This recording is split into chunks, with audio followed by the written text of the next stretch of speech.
Hello everyone, this is my review of the 4 Marvel modulars that are currently in existence as of January 2025. The Sanctum Sanctorum is the only one that has been retired to date, but we have on the far left the Sanctum Sanctorum, the Avengers Tower, the X-Men Mansion, and the Daily Bugle. The Daily Bugle was the first Marvel modular set to be released back in 2021. It is still currently available in retails for $449.99 Canadian and has 25 minifigures, 18 of which are technically unique, although that doesn't make them the only version of the minifigure ever available. The next one to be released in 2022 was the Sanctum Sanctorum and is not currently available by retail through LEGO. It has 2,672 pieces and at the time of release retailed for $310. It has 9 minifigures, 7 of which are unique to the set. Next was the Avengers Tower in 2023, and it has an astonishing 27 minifigures, 15 of which are unique to the set. It retails currently for $670 Canadian and has 5,052 pieces. And then the most recent addition was the X-Men Mansion, which was released at the end of 2024. It is retailing currently for $430 Canadian, has 3,093 pieces, and has 10 minifigures, 8 of which are unique to the set. So before we talk about the buildings themselves, I want to just take a closer look at the minifigures, which I currently have on display, approximately resembling how they were in the marketing.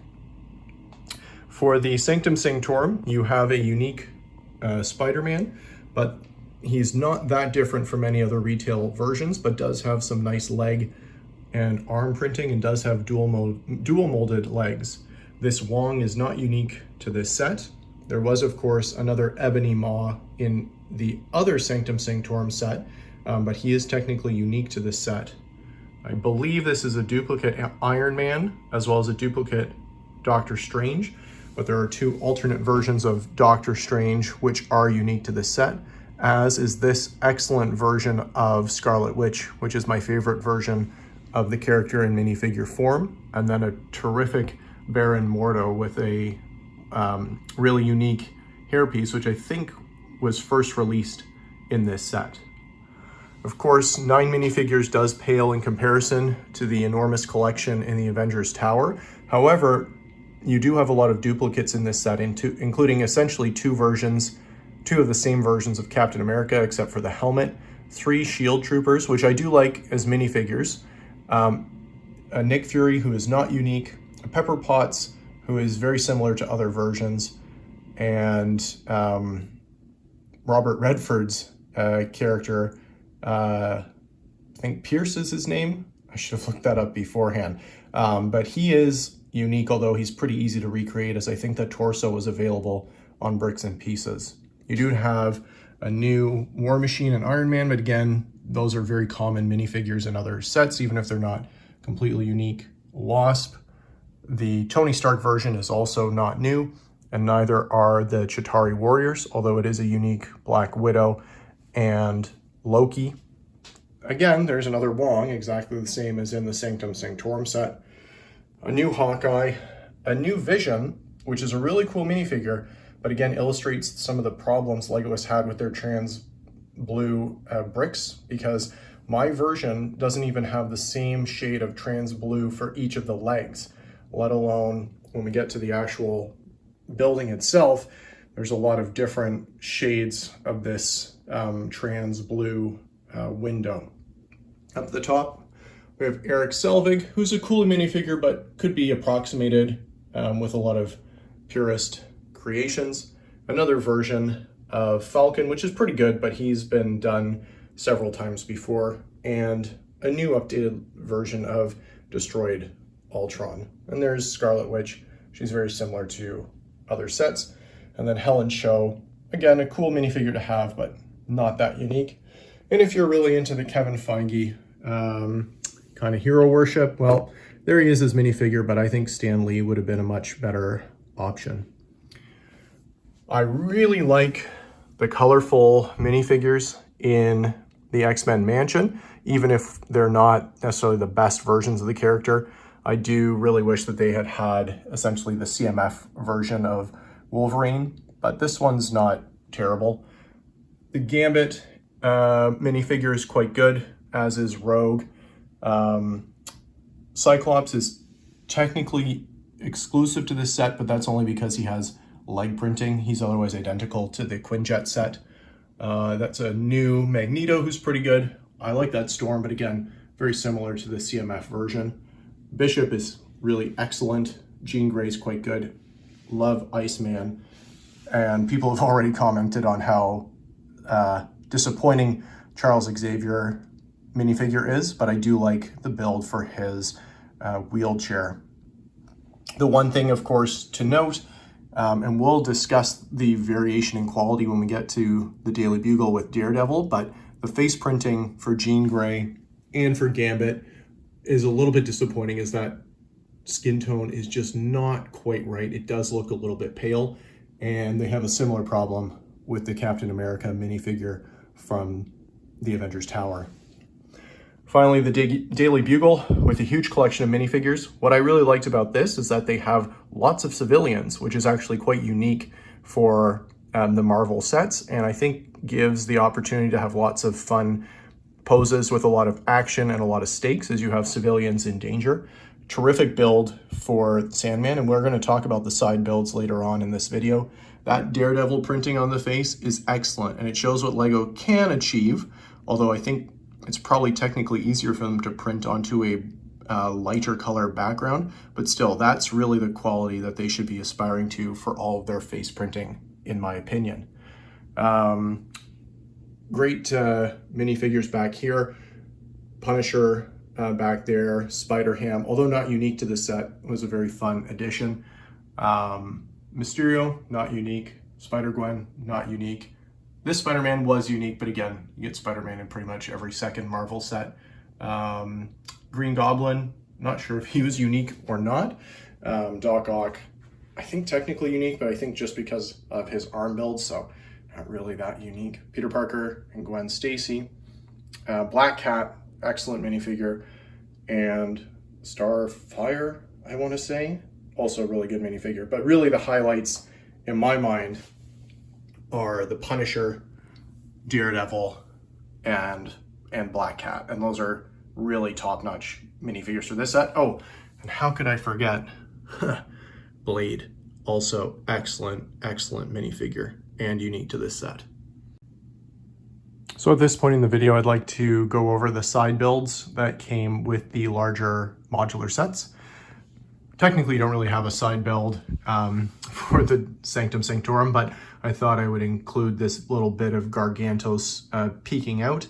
I'm okay with that. I think it would have just added to the parts and parts count and the cost to have a full build Gargantos, and they gave that to us in another quite affordable set with a unique Wong minifigure. So I actually did go ahead and pick that up, and I think it goes quite well with the set if you want to add it to add a little bit more action. But I like the suggestion of it, and I think it does add a lot of dynamism to the modular otherwise.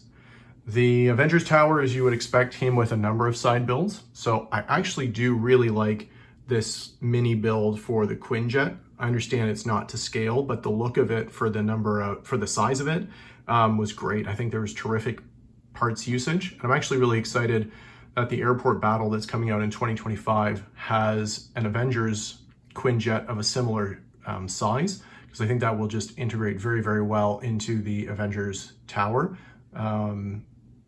which is more appropriate to the films instead of having a S.H.I.E.L.D. Quinjet landing there. Then what I'm not so thrilled about was this Chitauri Leviathan. I had in my mind wanted a Chitauri Leviathan for a long time, and if you follow my channel, you know that I actually designed and built one myself, which is in a video on my channel, which is much larger, obviously not quite to minifigure scale, but can carry multiple Chitauri warriors into battle, and actually, you know, looks like it could take a punch from the Hulk. I really wish they had just skipped this in the set and used the pieces elsewhere, as I did find this build to just be underwhelming. It does have lots of helpful pieces though if you want to build more chariots, which is essentially what I plan to use it for, because there are also side builds for 2 Chitauri chariots, which has gone through 3 iterations of builds at least. And I think that this one is absolutely the best one they've come up with. It looks really authentic to the movie, and I love that you can pose them on the modular. You also have a little side build for Falcon's wings. Quite a good version, but he has multiple other ones. Maybe I'll do a short video at some point comparing the different Falcon wings that we've gotten. Although the X-Men mansion has taken a lot of flack for its price, I don't think anyone is saying that the Sentinel is not a great addition or a great build.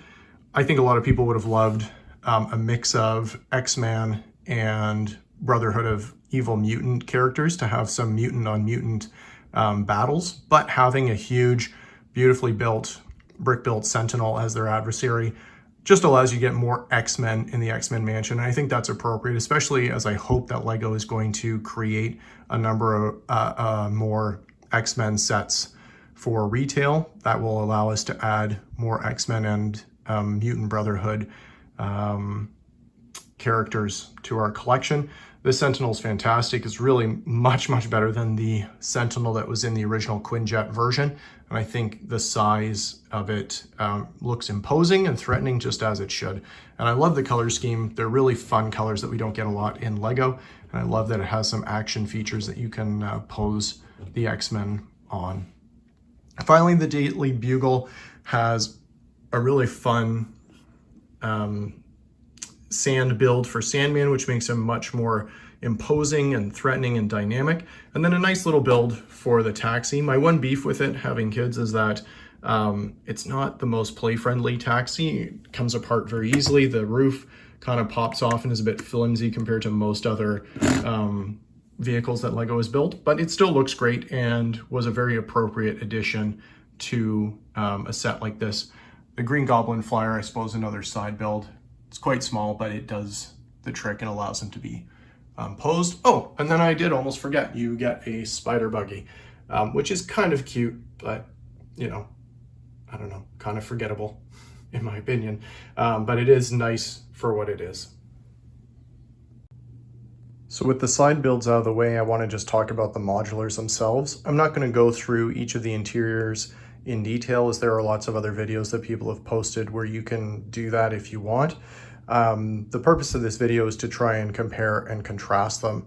So from the exterior, first of all, obviously with the most pieces, the Avengers Tower is going to be the most striking. I also think that the color scheme works quite well. It is not as boring as a gray building would be, you would think, because the blue windows really do add quite a lot of color, and then the blue highlight pieces with the A and the parts that line up with the windows really makes it stand out, I think. And especially if you add all of the minifigures posed, there's a lot of action going on. In terms of classic looks, the Daily Bugle, sorry, I should say the Sanctum Sanctorum fits in super nicely with other regular modulars and does not seem out of place in any LEGO set. I love the green roofs. I love the transition from light gray to medium nougat that goes on, and the juxtaposition with the tan windows works really well. The level of detail is excellent, and it just fits so nicely on any corner section. The Daily Bugle, to me, is just so fun. It's a great use of stickers. There's so much action and just visually stimulating signs on it that it really does draw the attention far more than just a monochrome light gray building should. And I like some of the unique designs that they had with these grill kind of pieces just to give it some texture. I'm not as much of a hater of the X-Men mansion as some other people. I recognize that it's a little bit shallow, but the color scheme to me works a lot better than the Natural History Museum did, which was of approximately the same size, being on 3, or should say 1.5 base plates. And I think for what it is, you know, a recognizable building with the grounds, it works pretty well. I would have obviously loved for it to be bigger and a little bit deeper, but when you do have it next to the other ones, it actually is not quite as pitifully small, I think, as other people have made it out to be. Right now, of course, it looks small just because it's between the two biggest buildings Lego has ever made. In terms of the interior, you know, just having looked at them again in anticipation for this video, I would say the Daily Bugle for me comes out on top. I think each floor is just perfectly themed for what it needs to do. Having J. Jonah's office with his secretary's office, then having Peter have a sort of hidden office that's a little bit more out of the way with the webs, the writer's room, and then a beautiful lobby. Just works really well. It has everything in it that you would need for the building, and it doesn't feel like it's missing anything important.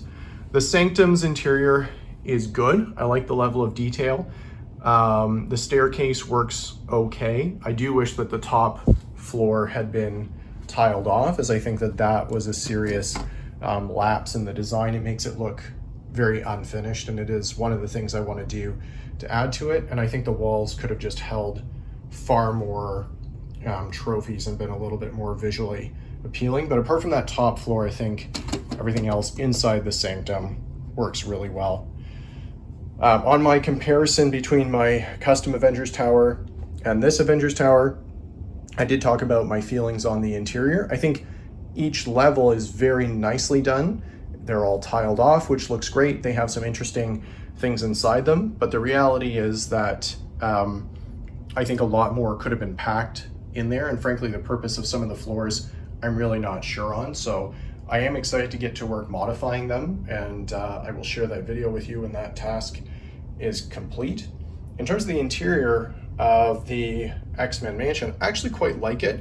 I do think that they're missing some kind of important sections, but the Danger Room looks good. Although I have to say my one beef with the design is I hate the gray walls on one side of it, and they should have just used the tiled off technique that they did in the front to allow it to be the dark nougat color. But Beast's lab looks good. I do think that there should have been a dedicated office for Charles Xavier, which was missing, and there's his lab. You have one dormitory, and the classroom was kind of lackluster. All right, so I did decide to just pop the tops off to have a quick look inside. I like the entryway, even if it's a bit shallow. This hallway feels like wasted space. The Danger Room's fine, except for the gray walls, and then little library and kind of pitiful classroom. So actually, I like the exterior of the Avengers, not the Avengers, of the X-Men mansion a lot more than I like the interior. And I think just going over it now for this video has made me realize that I'm a little bit disappointed with the interior, and we'll probably want to add another floor to try and give them more space or extend it out like other people have done. So my overall thoughts are that in terms of minifigures, the Daily Bugle is the best set, especially with the Punisher, Blade, and Daredevil minifigures. I just don't think that those can be beat in terms of unique minifigures that aren't available elsewhere.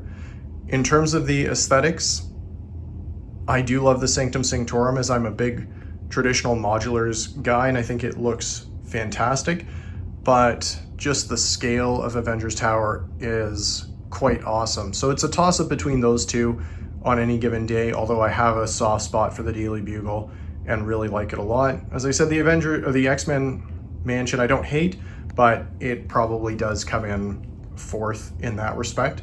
And then in terms of the interior, Daily Bugle for me wins out. It was just the perfect interior, had exactly what it needed. It didn't feel like it excluded anything or cut corners, and it looks great on the inside. In terms of the side builds, I would actually say the X-Men Mansion wins, just because I can't stand the Leviathan from the Avengers Tower, and the Quinjet is not good enough to me to overcome the excellence of the Sentinel, which I've tucked away over there. So I don't know where that leaves me in terms of my favorite modular. I guess I'm just very fortunate to have all of them to share with you today, but I'm interested in your thoughts. Which one is your favorite and why? Leave a comment below and join the chat. Thanks so much for checking out this video. I hope it was fun for you to kind of think about where we've come with Lego's Marvel Modulars, and we'll see what they come up with for 2025, as they've released a new one for 4 years in a row. So I'm expecting big things this year. We'll see you later. Thanks for checking out the channel. Goodbye.